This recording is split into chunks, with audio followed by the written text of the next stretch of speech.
জাগো গ্রাহক জাগো। থ্যাংক আমরা ইউ। যখন অনলাইন শপিং করি না, অনেক কিছু না, সবকিছু মেনশন করা থাকে যেটা অফলাইনের থেকে বেশি সুবিধা। অনলাইনে Yes. সবকিছু মেনশন করা থাকে, কিন্তু আমরা কিন্তু চেক করি না ভালো করে। একটু যদি চেক করে কেনা যায় বা একটু নলেজেবল হয়ে কেনা যায়, অফলাইনের থেকে অনলাইন শপিং করাটা এক্সপিরিয়েন্সটা আরো কিন্তু বেটার হবে। সেই একটু বেটার এক্সপিরিয়েন্স দেওয়ার উপলক্ষে এই ভিডিওটা করা। আমরা অফিস ওরিয়েন্টেড যারা, তাদের কাছে ল্যাপটপ একটা আছে, আর মাঝে সাঝে অফিসের ল্যাপটপ নিয়ে যেতে হয় বা আউটডোরে যেতে হবে, সাথে ল্যাপটপ নিতে হবে। এই ধরনের ব্যাগগুলো তো যেতেই পারো। যদি ডেটেড ওয়ান ডে আউটডোর আছে তোমার, মিনিমাম ক্লোদিং থেকে শুরু করে উইথ ল্যাপটপ সবকিছু নিয়ে যদি একটা ব্যাগ ক্রিয়েট করতে চাইছো, এই ব্যাগের জন্য যেতে পারো।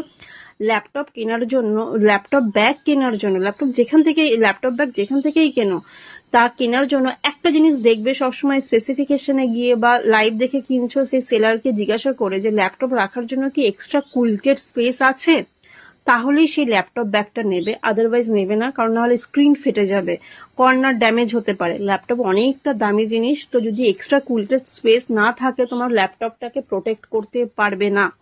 ঠিক আছে, আমাদের কাছে মোটামুটি 3টে সিরিজ আছে, মানে 3 ধরনের ক্যাটালগ আছে ল্যাপটপ ব্যাগের। তার মধ্যে এটা একটা। তুমি ডে টু ডে যদি ট্রাভেল করছো, এয়ারপোর্ট মানে আউট অফ স্টেশন ট্রাভেল করছো, তোমার মিনিমাম ক্লোদিং উইথ ল্যাপটপ কিন্তু এটা হয়ে যাবে।